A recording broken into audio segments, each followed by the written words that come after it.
সাম্প্রতিক বছরগুলোর মতো এবছর জলবায়ু পরিবর্তনের ক্ষতিকর প্রভাব দেখেছে বিশ্ব। বিজ্ঞানী ও পরিবেশবিদদের নানা আহ্বানের পরও বৈশ্বিক উষ্ণায়ন রোধে নেওয়া যায়নি কার্যকর কোনো পদক্ষেপ।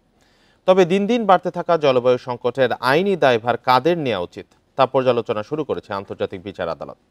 নানা আলোচনার পর দরিদ্র দেশগুলোর জন্য বছরে বরাদ্দ হয়েছে 30,000 কোটি ডলারের তহবিল।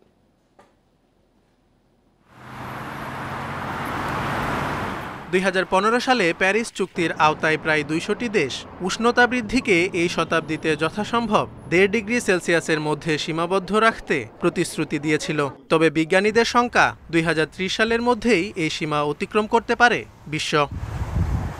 আর জাতিসংঘের ইমিশন গ্যাপ রিপোর্ট অনুসারে বিশ্বব্যাপী গ্রিনহাউস গ্যাস নিঃসরণ এবং জীবাশ্ম জ্বালানির ব্যবহার ক্রমাগত বৃদ্ধির এই ধারা অব্যাহত থাকলে শতাব্দী শেষে বৈশ্বিক উষ্ণতার গড় বৃদ্ধি 3.1 ডিগ্রি সেলসিয়াসে পৌঁছাবে। গত বছর বৈশ্বিক উষ্ণতার গড় বৃদ্ধি প্রাক শিল্পযুগের তুলনায় 1.48 ডিগ্রি সেলসিয়াস ছিল।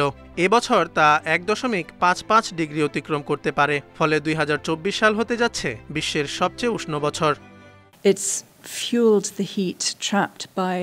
এল নিনো একটি প্রাকৃতিক ঘটনা, কিন্তু পরিবেশের প্রতি আমরা এতটাই অবিচার করছি যে এল নিনো এবং লা নিনোর মতো ঘটনাগুলো মানুষের কার্যকলাপ দ্বারা প্রভাবিত হচ্ছে। অতিরিক্ত কার্বন নিঃসরণের প্রভাবে বিশ্ব কেবলই উষ্ণ হচ্ছে। এ বিষয়ে আমাদের দ্রুত কার্যকর পদক্ষেপ নেওয়া প্রয়োজন।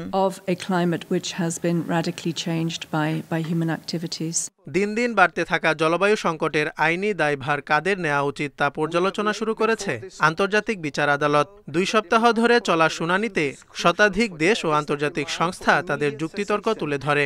এ সময় যুক্তরাষ্ট্র, চীন, রাশিয়ার মতো শীর্ষ দূষণকারী দেশগুলো জলবায়ু পরিবর্তনে তাদের দায়ভার এড়াতে চাইছে বলেও অভিযোগ করা হয়।